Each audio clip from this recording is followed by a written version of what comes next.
Student geography के revision का ये दूसरा वीडियो है और पहले वीडियो को आप यूट्यूब की प्लेलिस्ट में जा कर के देख सकते हैं। सोशल साइंस सीबीएसई प्लेलिस्ट करके वहाँ पे है, आप देख सकते हैं। अभी यहाँ पर हम कॉटन को रिवाइज करना स्टार्ट करते हैं। Successfully growing of a cotton needs a long frost free period with plenty sunshine and moderate rainfall. तो फ्रोस्ट का मतलब होता है ठंडी युक्त, सो ओके, क्या ठंड, कोल्ड है ना, ठंड फ्री जो है इसके लिए थोड़ा मौसम होना चाहिए और धूप भी होनी चाहिए, सनशाइन होनी चाहिए और रेनफॉल जो है थोड़ा सा एक एवरेज होना चाहिए, बहुत ज़्यादा नहीं होना चाहिए, ठीक है। इसके अलावा इजिप्ट, मिस्र, चाइना, इंडिया, पाकिस्तान और यूएसए ये ऐसे देश हैं जहां पर कॉटन की एग्रीकल्चर ब्रॉड लेवल पर की जाती है। मेजर प्रोड्यूसिंग एरियाज और गुजरात, मध्य प्रदेश एंड महाराष्ट्र। तो ऐसी बात नहीं है कि महाराष्ट्र अपने इंडिया में नहीं होता है, सिर्फ पाकिस्तान, चाइना और इजिप्ट में ही कॉटन की खेती नहीं होती है। महाराष्ट्र में, उत्तर प्रदेश में और मध्य प्रदेश में होता है। मध्य प्रदेश का एक डिस्ट्रिक्ट है खरगोन। तो खरगोन तो एकदम फेमस है, जान लीजिए, कॉटन के लिए, ठीक है।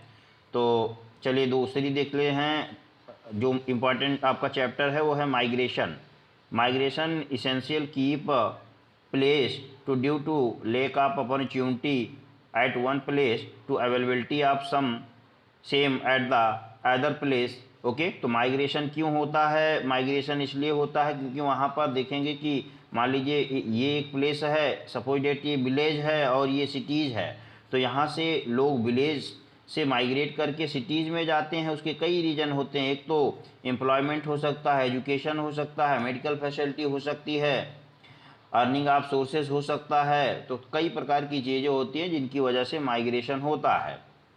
A UN department estimated in 2010 there were 200 million international migrant worker and families across the world। तो ये यूएन, यूनाइटेड नेशन एक डिपार्टमेंट है, एक एजेंसी है अंतर्राष्ट्रीय स्तर पर। उसने एक रिपोर्ट बनाया, बोला कि 2010 में 200 मिलियन लोगों ने अंतर्राष्ट्रीय स्तर पर जो है माइग्रेट किए हैं, एक देश से दूसरे देश गए हैं, एक जगह से दूसरे देश गए हैं। और वो कहाँ पर ये गए हैं? गल्फ कंट्रीज किसको बोलते हैं? यही कुवैत और जो है आपका दुबई, सऊदी अरब, ये जितने भी सिटीज़ हैं, इन्हीं को ईरान, इराक, ये सारी की सारी गल्फ कंट्रीज हैं। Nearly 60% labour force are migrate worker from Philippines, Indonesia, India, Bangladesh, Pakistan, है ना। तो ये यूएन की रिपोर्ट ने बताया है कि 60% जो लेबर हैं, वर्कर हैं, वो अपनी फैमिलीज़ के साथ में फिलीपींस और इंडोनेशिया, बांग्लादेश, पाकिस्तान जैसे देशों से जाते हैं और गल्फ कंट्रीज़ में एक बेस्ट अपॉर्चुनिटीज़ के लिए जाते हैं। Okay, migration is also common between the rural and urban areas due to better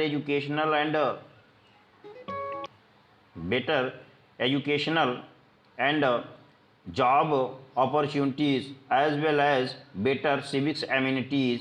okay, so most factor of followed. तो अभी क्या क्या एक मोटे मोटे तौर पर फैक्टर हैं, उनको हम देख लेते हैं ना। ऐसा नहीं है, मैंने बताया ना, एजुकेशन के लिए भी लोग तो जाते हैं। जैसे अभी देखेंगे जो लोग आईआईटी कर लेते हैं वो ज़्यादातर निकल जाते हैं कहाँ पे? यूएस निकल जाते हैं।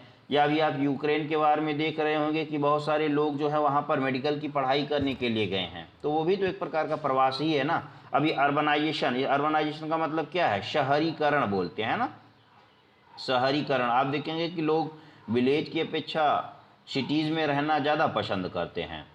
Next is the culture and religious factor. यहाँ पर ये बताया गया फैक्टर कौन कौन से हैं। जैसे देखेंगे बहुत सारे लोग धार्मिक स्पिरिचुअलिटीज़ में यकीन करने वाले बहुत लोग इधर से उधर अपना आते जाते रहते हैं। बहुत सारे इंडिया में बहुत सारे ऐसे स्टेट हैं, साउथ इंडिया के बहुत सारे स्टेट हैं जहाँ की पॉपुलेशन आप देखेंगे कि रिलीजियस टाउन है एक प्रकार से।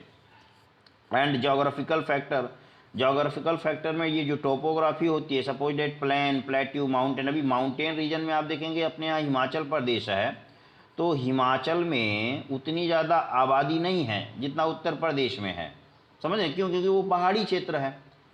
तो ये डिपेंड करता है, जैसे क्लाइमेट, सॉयल, रिवर, मिनरल्स, ये सारी चीज़ें डिपेंड करती हैं पॉपुलेशन को एक जगह से दूसरे जगह पर मूव करने की।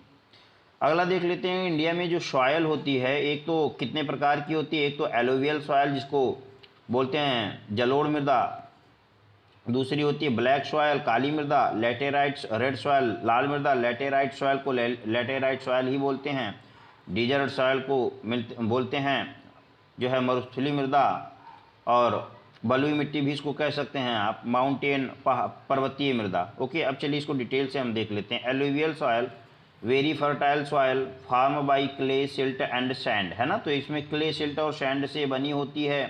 एट प्रेजेंट ये नॉर्दर्न प्लेन्स में, उत्तर भारत के मैदान में और डेल्टाज में मिलता है। डेल्टा उसको बोलते हैं जैसे मान लीजिए गंगा जमुना का ये क्षेत्र है ना, ये गंगा जमुना की मान लीजिए पूरा प्रवाह क्षेत्र है, ड्रेनेज इसका एरिया है।